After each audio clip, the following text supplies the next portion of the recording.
கிறிஸ்துவுக்குள் அன்பான பிரியமான தேவனுடைய பிள்ளைகளே, ஆண்டவராகிய இயேசு கிறிஸ்துவின் ஈடியற்ற நாமத்தில்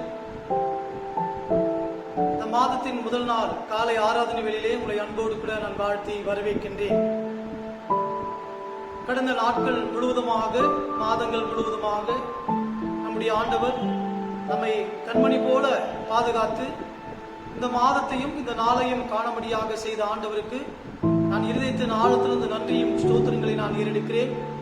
இப்படிப்பட்டதான ஒரு பெரிய கிருபை பாராட்டின ஆண்டவருக்கு நாம் நன்றி உள்ளவர்களாக இருக்கும்படியாக தேவன் நமக்கு ஒரு பெரிய கிருபை கத்த நமக்கு பாராட்டி இருக்கிறார்.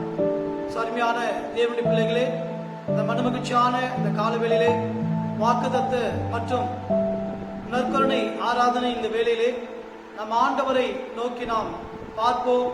தேவன் கத்திருந்த நாளை நமக்கென்றும் ஆசீர்வாதத்தை கொடுக்கும்படியாக நம் யாவரும் கண்களை மூடி ஆண்டவர் நோக்கி நாம் ஜெபிப்போம். கர்த்தரை நான் எக்காலத்திலும் ஸ்தோத்திரிப்பேன், அவர் துதி எப்போதும் என் வாயில் இருக்கும். கர்த்தருக்குள் என் ஆத்மா மேன்மை பாராட்டும், சிறுமைப்பட்டவர்கள் அதை கேட்டு மகிழ்வார்கள். என்னோடு கூட கர்த்தரை மகிமைப்படுத்துங்கள், நாம் ஒருமித்து அவருடைய நாமத்தை உயர்த்துவோமாக.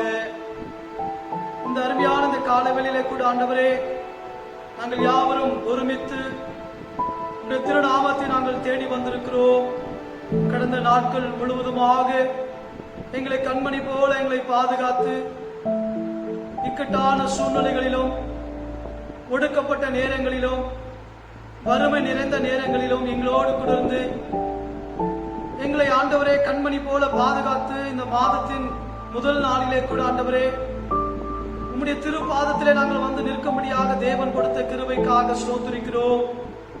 ஆண்டவரே, இந்த 2020 ஆண்டிலே 6 மாதங்களை கடந்து வரும்படியாக தேவன் எங்கள் வாழ்க்கையில பாராட்டி இருக்கிற எல்லா விதமான நன்மையான ஈவுகளுக்காக ஸ்தோத்திரிக்கிறோம். ஆண்டவரே, இக்கட்டான சூழ்நிலையிலும் நன்றி நிறைந்த உள்ளத்தோடு கூட என் தேவன் செய்த எங்களுடைய மகத்துவங்களையும் என் தேவன் எங்கள் வாழ்க்கையில பாராட்டின நன்மைகளை நாங்கள் உணர்ந்து ஆண்டவரே நன்றியோடு கூட ஸ்தோத்திரிக்கிறோம். நன்றியோடு கூட திருநாமத்தை நாங்கள் ஒருமித்து ஆண்டவரே நாங்கள் உயர்த்துகிறோம். கர்த்தாவே, காலை ஆராதனை கூட ஆண்டவரே தெய்வீக கரத்திலே தாழ்த்து ஒப்பு கொடுத்து நாங்கள் ஜெபிக்கிறோம். ஆராதனை முழுவதும் ஆண்டவரே உம்முடைய கிருபை, உம்முடைய பிரசன்னம், உம்முடைய ஆளுகை எங்களோடு கூட இருந்து எங்களை ஆளுகை செய்யும்படியாய் உம்முடைய அன்பின் கரத்தில் ஒப்பு கொடுக்கிறோம். ஆண்டவரே, கர்த்தர் இந்த நாளிலே எங்களுக்காக வைக்கப்பட்டிருக்கிற உம்முடைய வாக்குத்தத்தின் மூலமாக ஆண்டவரே எங்களோடு கூட நீர் பேசும்படியாய், எங்களோடு கூட இடைப்படும்படியாய் இந்த மாதம் முழுவதும் அந்த வார்த்தை எங்கள் வாழ்க்கையில் ஆண்டவரே ஒரு ஆண்டவரே மாறுதலையும், ஒரு நம்பிக்கையும், அசைக்க முடியாத ஒரு விசுவாசத்தையும் ஆண்டவரே எங்கள் வாழ்க்கையில காணப்பட தேவன் எங்களோடு கூட நீர் பேசும்படியாய் உடைய அன்பின் கரத்தில் ஒப்பு கொடுக்கிறோம். ஆண்டவரே, ஒருவேளை ஆண்டவரே அப்பா இந்த உலகம் காணப்படுகிறதான இந்த தொற்று நோயினால் ஆண்டவரே நாங்கள் பயந்து, ஒருவேளை நாங்கள் பயத்தோடு கூட நடுக்கத்தோடு கூட நாங்கள் வாழ்ந்து கொண்டிருப்போம் என்று சொன்னார். இந்த வார்த்தை எங்கள் வாழ்க்கையிலே ஆறுதலையும், தேர்தலையும், சமாதானத்தையும், ஒரு புதிய நம்பிக்கையை உண்டாக்குகிற ஒரு வார்த்தையாக எங்களோடு கூட நீர் பேசும்படியாய், இடைப்படும்படியாய் நாங்கள் ஜெபிக்கிறோம். தொடர்ந்து தேவ ஆவியானவர் எங்கள் மத்தியிலே நீர் அசைவாடும்படியாய் அன்பின் கரத்திலே நாங்கள் தாழ்த்து ஒப்பு கொடுத்து ஜெபிக்கிறோம். பெரிய காரியங்களை செய்கிறார் இயேசு கிறிஸ்துவின் ஈடற்ற நாமத்தில் வேண்டிக் கொள்கிறோம் எங்கள் ஜீவனுள்ள நல்ல பிதாவே, ஆமென். கிறிஸ்துவுக்குள் அன்பான தேவனுடைய பிள்ளைகளே, இந்த காலை ஆராதனை வேளையிலே நாம் ஒரு பாடலை பாடி ஆண்டவருடைய நாமத்தை நாம் மகிமைப்படுத்துவோம். ஆராதனை கீதங்கள் பாட புத்தகத்திலே 319வது பாடல், தேவ கிருபை என்றும் உள்ளதே, அவர் கிருபை என்றும் உள்ளதே என்ற பாடலை பாடி அவருடைய நாமத்தை நாம் மகிமைப்படுத்துவோம்.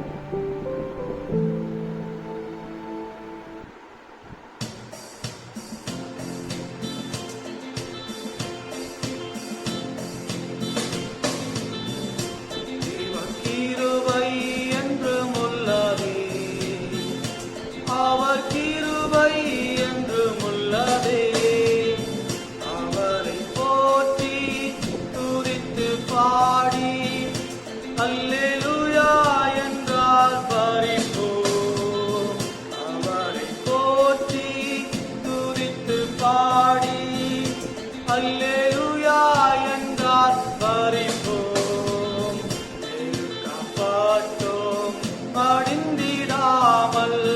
கத்தத நம்மை காத்ததாலே காப்பாற்றோம் மடிந்திடாமல். கத்தத நம்மை காத்ததாலே அவர் நல்லவர், அவர் வல்லவர், அவர் கிருபை என்றும் உள்ளதே. அவர் நல்லவர், அவர் வல்லவர், அவர் கிருபை என்றும் உள்ளதே. தேவ கிருபை என்றும் உள்ளதே. அவர் கிருபை என்றும் உள்ளதே. அவரை போற்றி துதித்து பாடி அல்லேலூயா என்றார் பரிபோம். அவரை போற்றி துதித்து பாடி அல்லேலூயா என்றார் பரிபோம். காரிருள் போன்ற கஷ்டங்கள் வந்தோம், பாரினில் அவரின் பாதையில் ஒளியாய். காரிருள் போன்ற கஷ்டங்கள் வந்தோம், பாரினில் அவரின் பாதையில் ஒளியாய். என்னை நடத்தினார் அவர் நல்லவர், அவர் கிருபை என்றும் உள்ளதே. என்னை நடத்தினார் அவர் நல்லவர், அவர் கிருபை என்றும் உள்ளதே. தேவ கிருபை என்றும் உள்ளதே. அவர் கிருபை என்றும் உள்ளதே. அவரை போற்றி துதித்து பாடி அல்லேலூயா என்றார் பரிபோம். அவரை போற்றி துதித்து பாடி அல்லேலூயா என்றார் பரிபோம்.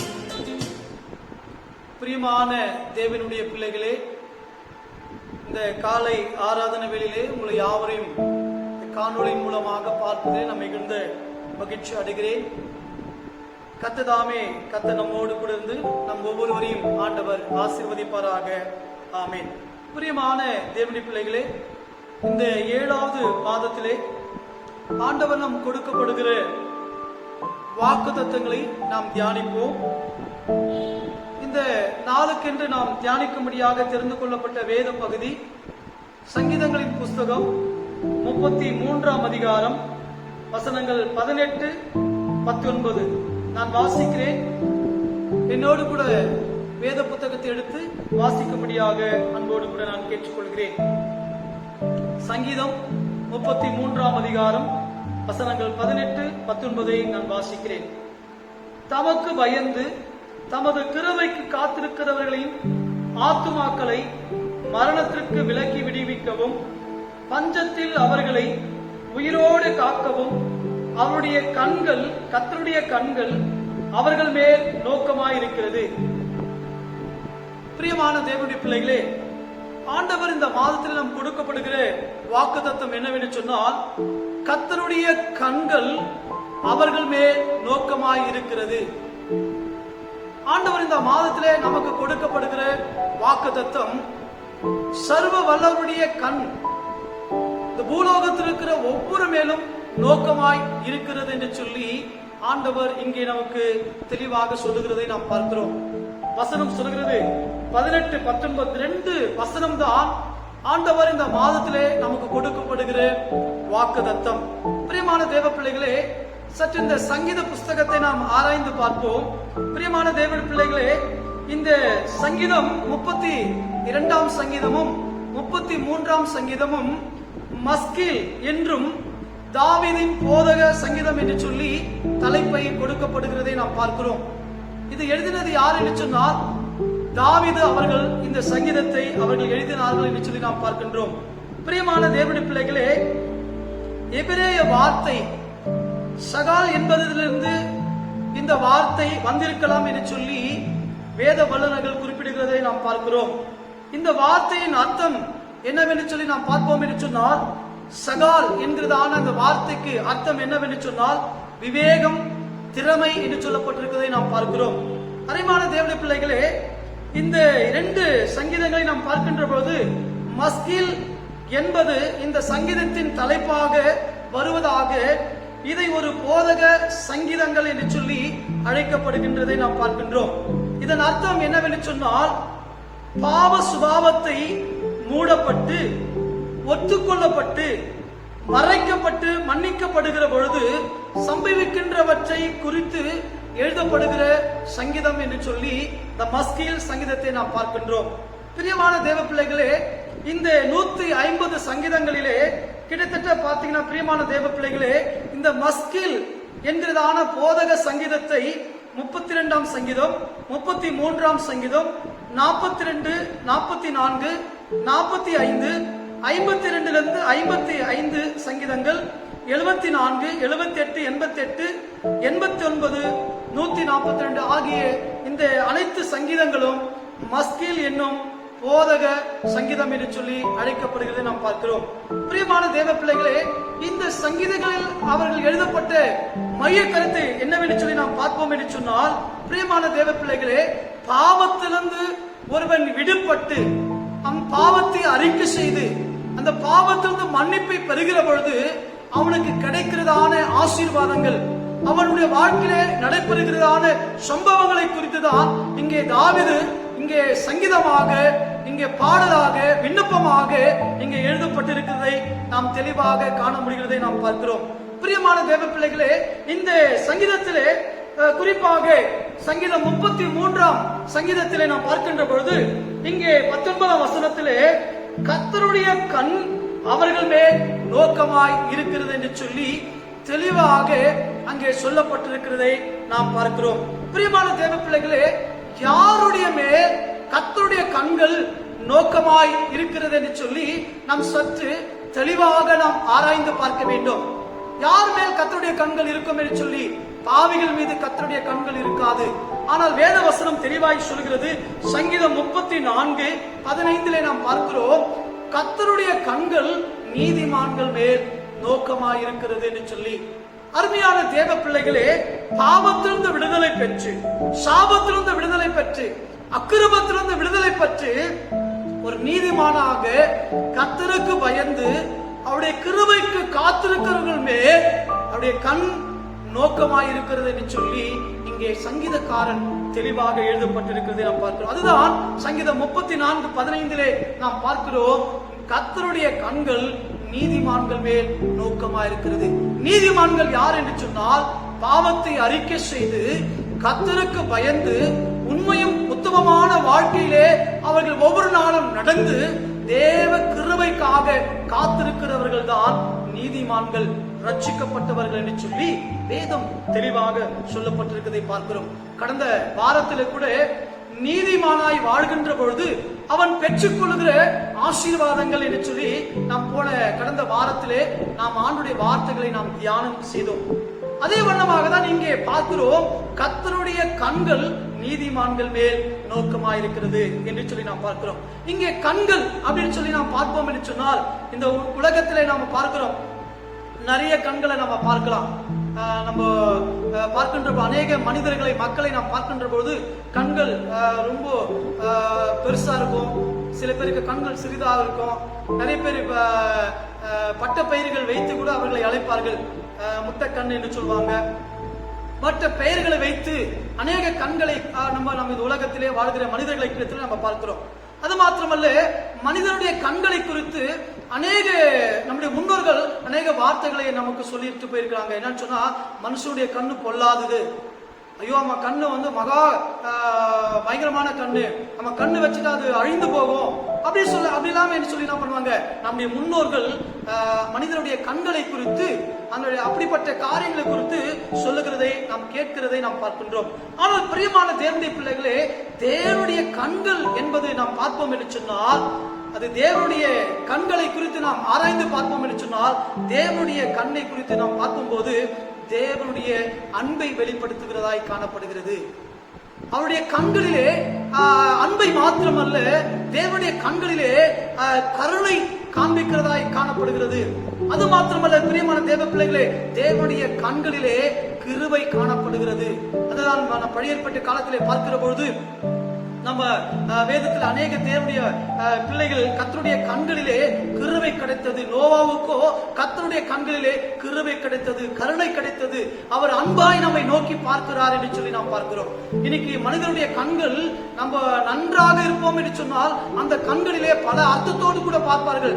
ஆனால் உன்னையும் என்னை ரட்சித்த ஆண்டவர், உன்னையும் என்னை உருவாக்கின ஆண்டவர், இன்றைக்கு ஆண்டவருடைய கண்கள் எப்படிப்பட்டதா இருக்கிறது சொன்னா, அன்பு நிறைந்ததாய், கருணை நிறைந்ததாய், கிருபை நிறைந்ததாய், நம் மீது கவனம் காட்டும்படியாக, நம்மை பார்க்கும்படியாக, நம்மை ஆண்டவர் ஒவ்வொரு நாளும் நம்மை கண்டு நம்முடைய தேவைகளை சந்திக்கும்படியாக நம் மீது கவனம் செலுத்துகிறதாக ஆண்டவருடைய கண்கள் காணப்படுகிறதை நாம் பார்க்கிறோம். பிரியமான தேவ பிள்ளைகளே, அப்படிப்பட்ட கண்கள் தான் இன்றைக்கு நீதிமான்கள் மேல் நோக்கமாய் இருக்கிறது. அவரை நோக்கி பார்க்கிற, அவரை ஆராதிக்கிற, அவரை தொழுது கொள்ளுகிற அவருடைய பிள்ளைகள் மேல் அவருடைய கண்கள் எப்படிப்பட்டதா இருக்குதா, நோக்கமாய் இருக்கிறது.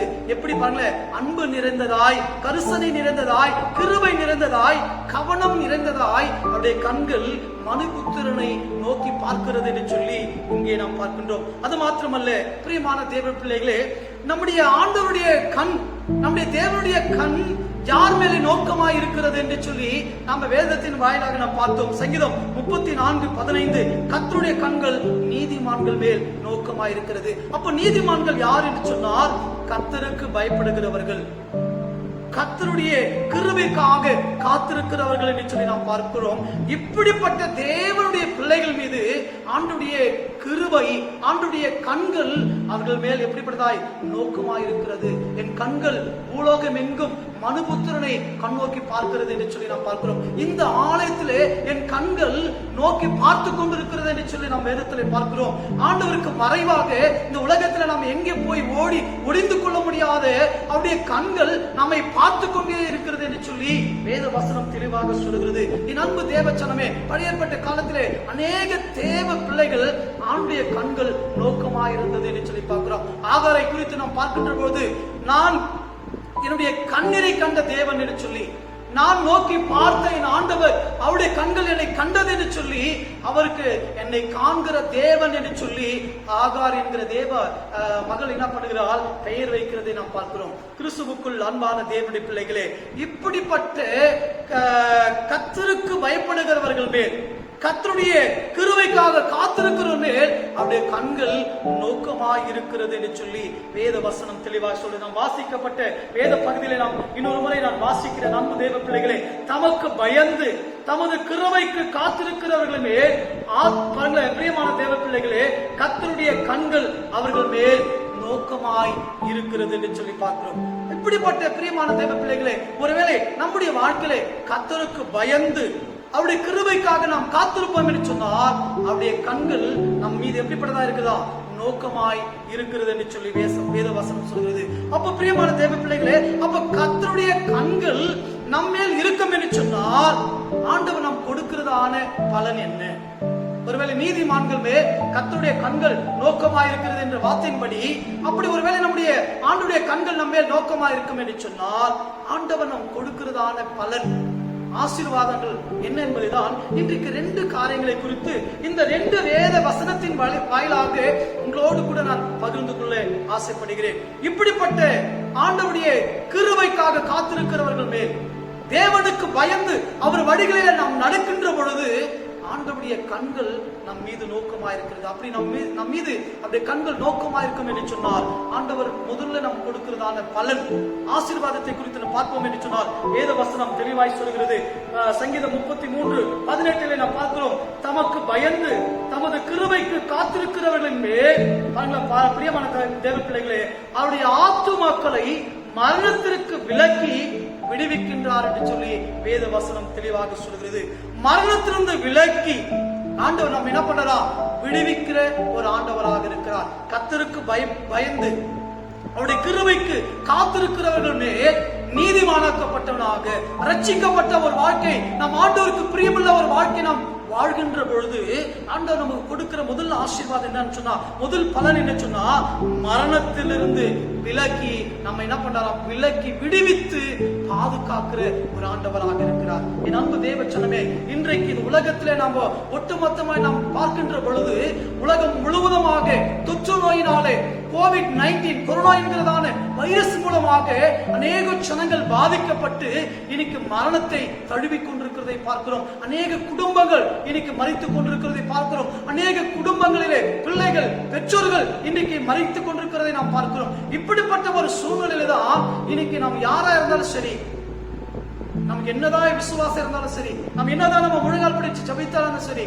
ஒருவேளை நம்முடைய வாழ்க்கையில ஒருவேளை தலைவலி, லேசான ஜுரம், ஒருவேளை காய்ச்சல், ஒருவேளை சளி, இருமல் வந்துட்டாவே நம்ம என்ன செய்கிறோம், பயப்படுகிறதை பார்க்கிறோம். பயந்து இன்னைக்கு வாழ்ந்து கொண்டிருக்கிறோம். என்று சொன்னால் இன்றைக்கு இந்த வியாதி எப்படிப்பட்டதா இருக்கிறது, மரணத்துக்கு ஏதுவான வியாதியாய் இருக்கிறபடினாலே இன்னைக்கு நம்ம என்ன பண்றோம், உலகத்தை பார்த்து, உலகத்துல நடக்கிற சம்பவங்களை பார்த்து இன்னைக்கு என்ன பண்றோம், பயந்து கொண்டிருக்கிறோம். ஆனால் வேத வாசனம் தெளிவாய் சொல்கிறது, உலகத்திற்குரிய காரியங்களுக்காக அல்ல, தேவனுக்கு பயந்து அவருடைய கிருபைக்காக காத்திருக்கிறவர்கள் மேல் தேவன் அவர் கண்ணோக்கமாயிருந்து எல்லா வியாதிகளுக்கும், எல்லா விக்கனங்களுக்கும், எல்லா போராட்டங்களுக்கும் கர்த்தர் என்ன பண்ணாராம், விலக்கி அவர் விடுவிக்கிற ஒரு தேவனாயிருக்கிறார். நம்முடைய ஆண்டவர் எப்படிப்பட்ட ஒரு ஆண்டவர் தெரியுமா, மரணத்தை ஜெயித்த ஆண்டவர், மரணத்தினுடைய பிசாசு அதிகாரியாகிய பிசாசை தன் காலில் மிதித்து ஜெயித்த ஆண்டவராயிருக்கிறார். அவர் நம்மை குணமாக்குகிற வல்லமை உள்ள தேவன். அவருடைய தழும்புகளாலே நம்மை தொட்டு அவருடைய வியாதிகளை குணமாக்குகிற கர்த்தர். அவர் மாத்திரம்தான் மரித்தோரை உயிரோடு கூட எழுப்புகிற ஒரு ஆண்டவர். நடக்க முடியாதவர்களை நடக்க செய்கிற தேவன். எப்படிப்பட்ட வியாதியா இருக்கட்டும், அவரால் குணமாக்க முடியாதது ஒன்றுமே இல்லை. அதுதான் வேத வசனம் தெளிவாய் சொல்கிறது, தேவனாலே கூடாத காரியம் ஒன்றுமே இல்லை. என் அன்பு சகோதரனே, என் அன்பு சகோதரியே, இந்த காலவேளையிலே கர்த்தர் இன்றைக்கு உன்னோடு கூட ஆண்டவர் உனக்கு ரட்சிப்பு உண்டாக்கும்படியாக, ஒரு தைரியத்தை உண்டாக்கும்படியாக, உன் விசுவாசத்திலே, நம்பிக்கையிலே உறுதியாய் பற்றிருக்கும்படியாக கர்த்தர் தெளிவோடு கூட இன்னைக்கு நம்மோடு கூட ஆண்டவரை பேசிக் கொண்டிருக்கிறார். மரணத்தை ஜெயித்த ஆண்டவர், மரணத்தின் அதிகாரியாகிய பிசாசை ஜெயித்த ஆண்டவர் 3ஆம் நாளிலே உயிரோடு கூட எழுந்து இன்றைக்கு நம்மோடு கூட உயிரோடு கூட வாழ்ந்து கொண்டிருக்கிற ஆண்டவர். அப்படிப்பட்ட ஆண்டவர் பாருங்களேன், நம்ம என்ன பண்றாரா, மரணத்திலிருந்து விலக்கி நம்மை விடுவிக்கிற ஒரு ஆண்டவராக இருக்கிறார். வேற யாரால, டாக்டரால கூட, மருத்துவர்களால் கூட முடியாதது, கைவிடப்படுகிற சூழ்நிலை. ஆனால் என் ஆண்டவர் நம்மை கைவிடுகிற தேவன் அல்ல, மரணத்திலிருந்து நம்மை விலக்கி நம்மை பாதுகாக்கிற ஒரு தேவனா இருக்கிறார். எபிரேயர் 2ஆம் அதிகாரம் 14, 15, 15 வசனத்திலே நாம் பார்க்கின்ற போது கர்த்தர் மரண பயத்திலிருந்து நம்ம என்ன பண்ணலாம், விடுவிக்கின்ற ஒரு ஆண்டவராக இருக்கிறார். இன்னைக்கு நமக்கு என்ன பயம் சொன்னா, மரணத்தை குறித்து பயம். கொரோனா என்கிற வைரஸ் இன்னைக்கு இதனாலே அநேக ஜனங்கள் இன்னைக்கு பாதிக்கப்பட்டு மனம் உடைந்து இன்னைக்கு என்ன பண்றாங்க, ஒரு மன அமைதி இல்லாம இன்னைக்கு வாழ்ந்து கொண்டிருக்கிறதை பார்க்கிறோம். என் அன்பு தேவ ஜனமே, பழைய ஏற்பட்ட காலத்திலே 2 ராஜாக்கள் 20ஆம் அதிகாரம் வசனங்கள் 1 - 5 நாம் பார்ப்போம் என்று சொன்னால், எசேக்கியா ராஜாவை குறித்து பார்ப்போம். அவனுக்கு ஒரு வியாதி இருந்தது, அந்த வியாதி மரணத்துக்கு ஏதுவான வியாதியா இருந்தது என்று சொல்லி நாம் பார்க்கிறோம். அப்போ பாருங்க, ஏசாயா தீர்க்கதரிசி போய் எசேக்கியா இடத்துல சொல்கிறார், உன்னுடைய ஆட்களுக்கு நீ சொல்லி அனுப்பிவிடு, நீ மரித்து போவாய் என்று சொல்லிட்டார்.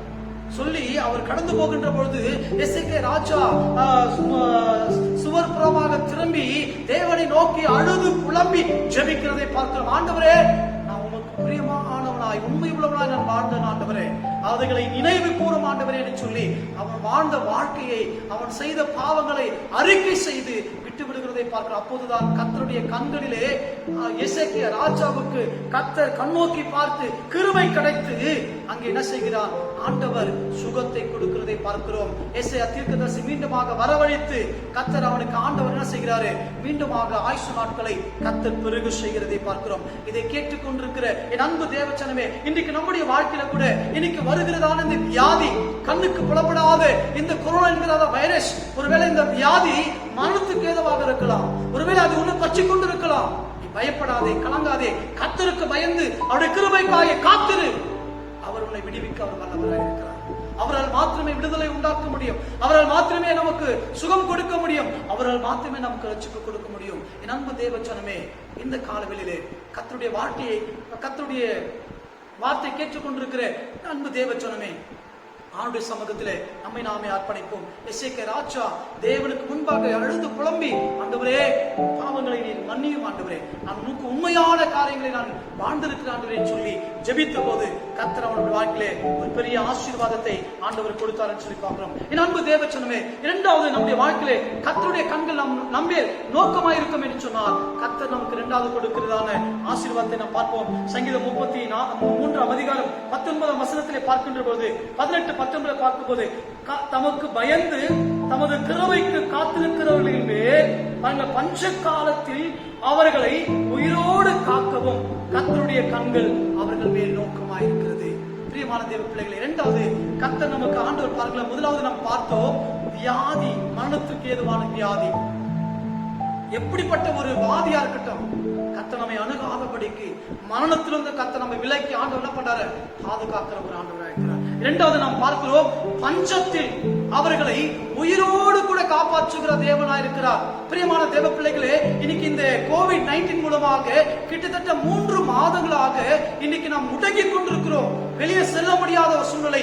இன்னைக்கு அரசாங்கத்தின் மூலமாக தடை செய்யப்பட்டிருக்கிறோம். 144 தடை உத்தரவு பெறப்பட்டிருக்கிறபடினாலே நாம் வெளியே செல்ல முடியாத ஒரு சூழ்நிலை, வேலைக்கு செல்ல முடியாத ஒரு சூழ்நிலை, சம்பாதிக்க முடியாத ஒரு சூழ்நிலை. இன்றைக்கு உலகம் முழுவதுமாக இன்னைக்கு பஞ்சத்தினாலும் வறுமையினாலும் இன்னைக்கு அநேக ஏழை எளிய ஜனங்கள் வாழுகிறதை நாம் பார்க்கின்றோம். ஒருவேளை ஆகாரம் இல்லாம கூட இன்னைக்கு அநேக ஏழை ஜனங்கள் இன்னைக்கு கஷ்டத்தோடு கூட கண்ணீரோடு கூட இன்னைக்கு வாழ்ந்து கொண்டிருக்கிற ஒரு சூழ்நிலை.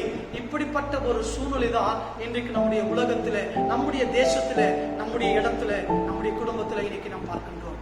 இப்படிப்பட்ட சூழ்நிலையிலே நம்ம யார் தேற்றுவார்கள், நமக்கு யார் உதவி செய்வார்கள், நமக்கு யார் நமக்கு ஆண்டவர் ஆகாரத்தை கொடுப்பார்கள், நம்ம யார் போஷிப்பார்கள் என்று சொல்லி ஒருவேளை நம்ம கவலையோடு கூட கண்ணீரோடு கூட இன்னைக்கு நாம் வாழ்ந்து கொண்டிருக்கலாம். ஆனால் வேத வசனம் தெளிவாக சொல்லுகிறது. ஆண்டவர் சொல்றார், பஞ்சத்தில் அவர்களை உயிரோடு கூட என்ன பண்றா காப்பாற்றும்படியாக அவருடைய கண்கள் நம் மீது என்ன பண்றா நோக்கமாக இருக்கிறது. அவர் நம்மை கைவிடுகிற தேவன் அல்ல, நம்மை ஆண்டவர் விட்டு விலகி போகிற தேவன் அல்ல. அவர் நம்மோடு கூட வாழ்கிற ஒரு தேவன், நம்மோடு கூட இடைப்படுகிற தேவன். அப்படிப்பட்ட ஆண்டவர் தான் இன்றைக்கு இந்த காலவெளியிலே ஆண்டவர் சொல்கிறார், பஞ்சமா இருக்கட்டும், வறுமையா இருக்கட்டும், போராட்டமா இருக்கட்டும், எத்தனை விதமான பிரச்சனையா இருக்கட்டும், நான் உங்களோடு கூட இருந்து நான் உயிரோடு கூட நான் உங்களை என்ன பண்ணுவேன், காப்பாற்றுவேன் என்று சொல்லுகிற ஒரு ஆண்டவர்.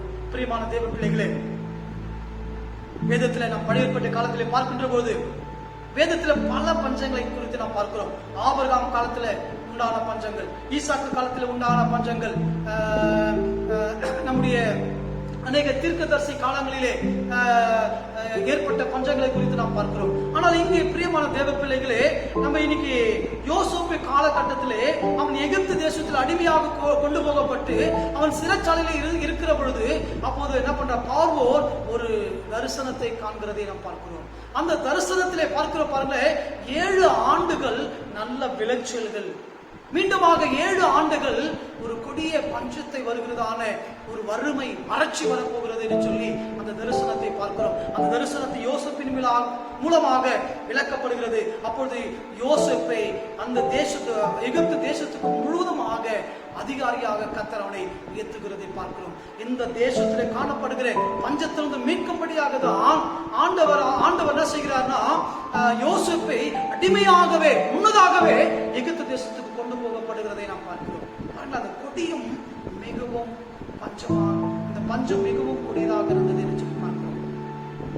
அங்க பாருங்க, அந்த பஞ்சத்துல இருந்த ஆண்டவர் பாருங்க, இஸ்ரவேல் ஜனங்களை, எகிப்து தேசத்தில் இருக்கிற ஜனங்களை, மற்ற தேசத்தில் இருக்கிற எல்லா ஜனங்களையும் காப்பாற்றப்படியாக தான் ஆண்டவர் என்ன செய்தாரா, யோசேப்பின் மூலமாக தேவன் ஒரு பெரிய காரியத்தை கர்த்தர் அங்கே செய்கிறதை பார்க்கிறோம். அந்த பஞ்சம் மிகவும் கொடிதாக இருந்தது என்று சொல்லி பார்க்கிறோம். அப்படிப்பட்ட பஞ்ச காலத்திலே தேவன் எல்லா ஜனங்களையும் சாகாதபடிக்கு, எல்லா ஜீவராசிகள் சாகாதபடிக்கு கர்த்தர் உயிரோடு கூட காப்பாற்றினார். யார் தெரியுமா? நம்முடைய ஆண்டவர். வானத்தையும் பூமியை உண்டாக்கின சர்வ வல்லமை உள்ள ஆண்டவர் இன்றைக்கு நம்மோடு கூட இருக்கிறார். அவர் ஜீவனோடு கூட இருக்கிறார். எதை குறித்தும் பயப்படாதே, எதை குறித்தும் கலங்காதே. என் ஆண்டவர் பஞ்சத்துல எத்தனை வறுமைகள், எத்தனை போராட்டங்கள், எத்தனை பிரச்சனைகள் கூட நம்ம வாழ்க்கையில வரலாம். ஆண்டவர் நம்மை உயிரோடு கூட காப்பாற்ற ஒரே ஒரு ஆண்டவர், நமது ஆண்டவர் இயேசு கிறிஸ்து ஒருவரே, அவர் மாத்திரமே. என் அன்பு சகோதரனே, என் அன்பு சகோதரியே, இன்னைக்கு இந்த உலகத்துல இந்த 2 காரியங்கள் தான் இன்னைக்கு உலகத்துல மேலோங்கி காணப்படுகிறது. ஒன்று தொற்று வியாதி, கொரோனா என்கிறதான வியாதி. அந்த வியாதி எப்படிப்பட்டதா இருக்கிறது? உயிரை கொள்ளுகிற ஒரு வியாதியா இருக்கிறது. இரண்டாவது, இன்னைக்கு இந்த கொரோனா மூலமாக அநேக தடைகள், இந்த தடைகள் மூலமாக சம்பாதிக்க முடியாத வறுமை, பஞ்சம் இன்னைக்கு காணப்படுகிறது. அதான் ஆண்டவர் இந்த 7வது மாதத்திலே கர்த்தர் என்ற வாக்குத்தத்தத்தை கர்த்தர் நமக்கு கொடுத்திருக்கிறார். அவருடைய கண் நம்மை நோக்கமாக இருக்கிறது. கர்த்தருடைய கண்கள் நம்மை நோக்கி பார்த்து கொண்டிருக்கிறது. எதற்காக தெரியுமா? வியாதியிலிருந்து, மரணத்திலிருந்து கர்த்தருடைய விடுவிக்கும்படியாக. இரண்டாவது, நம்முடைய வாழ்க்கையில காணப்படுகிற போராட்டங்கள், நம்முடைய வாழ்க்கையில காணப்படுகிற இயலாமைகள், நம்முடைய வாழ்க்கையில காணப்படுகிற இல்லாத சூழ்நிலையிலே, பஞ்சத்திலே, வறுமையிலே இன்னைக்கு வாழ்கிற நம்முடைய வாழ்க்கையிலிருந்து விடுவிக்கும்படியாக தான் அவருடைய கண்கள் நம் மீது நோக்கமாயிருக்கிறது. இதை கேட்டுக் கொண்டிருக்கிற என் அன்பு தேவச்சனமே, இந்த வாக்கு தத்தத்துல நம்மை நாமே ஆராய்ந்து பார்ப்போம். அவருடைய கண்கள் நம் மீது நோக்கமாயிருக்கிறது. எதற்காக தெரியுமா? மரணத்திலிருந்து விலக்கி நம்மை விடுவிக்கும்படியாக. பஞ்ச காலத்துல இப்படிப்பட்டதான் இந்த வறட்சியான சூழலிலே கர்த்தர் நம்மை காப்பாற்றும்படியாக தேவன் நம்மை கண்ணோக்கி பார்த்து கொண்டிருக்கிறார். அவருடைய கண்கள் நம்மை நோக்கி பார்த்து கொண்டிருக்கிறது. அவருடைய கண்கள் நம்மை கண்ணோக்கி பார்த்து கொண்டிருக்கிற ஒரு ஆண்டவராக இருக்கிறார். அதனால சூழ்ந்து போக வேண்டாம், பயப்பட வேண்டாம், எதை குறித்து கவலைப்படாது. நம்முடைய ஆண்டவருடைய கண்கள் உன்னையும் என்னையும் அந்த எல்லாரையும், உலகத்திற்கு அனைத்து மக்களையும் கண்ணோக்கி பார்த்து கொண்டிருக்கிறது. குறிப்பாக நீதிமானாய் வாழ்கிற, கர்த்தருக்கு பயந்து அவருடைய கிருபைக்காக காத்திருக்கிறவர்கள் மேல் அவருடைய கண்கள் நோக்கமா இருக்கிறது என்று சொல்லியிருக்கிறார். அப்ப அன்பு தேவச்சனமே, இப்படிப்பட்ட இந்த காலத்திலே அவருக்கு பயந்து அவர் வழிகளிலே நாம் நடக்க வேண்டும். இரண்டாவது, அவருடைய கிருபைக்காக நாம் காத்திருக்க வேண்டும். அப்போதுதான் கர்த்தருடைய கண்கள் நம் மீது நோக்கமா இருக்கும். கர்த்தர் நம்மை, ஆண்டவர் மரணத்தை விலக்கி நம்மை விடுவித்து ஆண்டவர் நம்மை காப்பாற்றுவார். பஞ்ச காலத்திலே கர்த்தர் நம்மை ஒரு சேதம் இல்லாதபடிக்கு கர்த்தர் உயிரோடு காப்பாற்ற ஒரு வல்லவராக இருக்கிறார். தேவன் தாமே இந்த வார்த்தைகளினாலே கர்த்தர் உங்களையும் நம்முடைய குடும்பத்தையும் ஆண்டவர் ஆசீர்வதித்து வழிநடத்துவராக. தேவனுக்கு மகிமையும் புகழ்ச்சியும் உண்டாகட்டும். நம் கண்களை மூடி ஆண்டவர் நோக்கி நாம் ஜெபிப்போம். எங்களை நேசிக்கிற நல்ல தகப்பனே, இந்த கால வேளைக்காக நன்றியோடு ஸ்தோத்திரிக்கிறோம். இந்த கால வேளையிலே கூட ஆண்டவரே, உம்மை நோக்கி பார்க்கும்படியாய், உம்மை ஆராதிக்கும்படியாய், உம்மை துதிக்கும்படியாய், நம்முடைய வார்த்தைகளை நாங்கள் கேட்கும்படியாய், உடைய வாக்குத்தத்தத்துக்காக நாங்கள் நன்றி செலுத்துகிறோயா. இந்த வார்த்தை ஆண்டவரே இந்த மாதம் முழுவதும் ஆண்டவரே நன்மைனாலும் கிருபையினாலும் எங்களை நிரப்பும்படியாக, மரண பயத்திலே, பஞ்சத்திலே, வறுமையிலே வாழ்ந்து கொண்டிருக்கிற எங்களுக்கு ஆண்டவரே கர்த்தர் நம்பிக்கையாக பேசின கிருபைகளுக்காக நன்றி செலுத்துகிறோயா.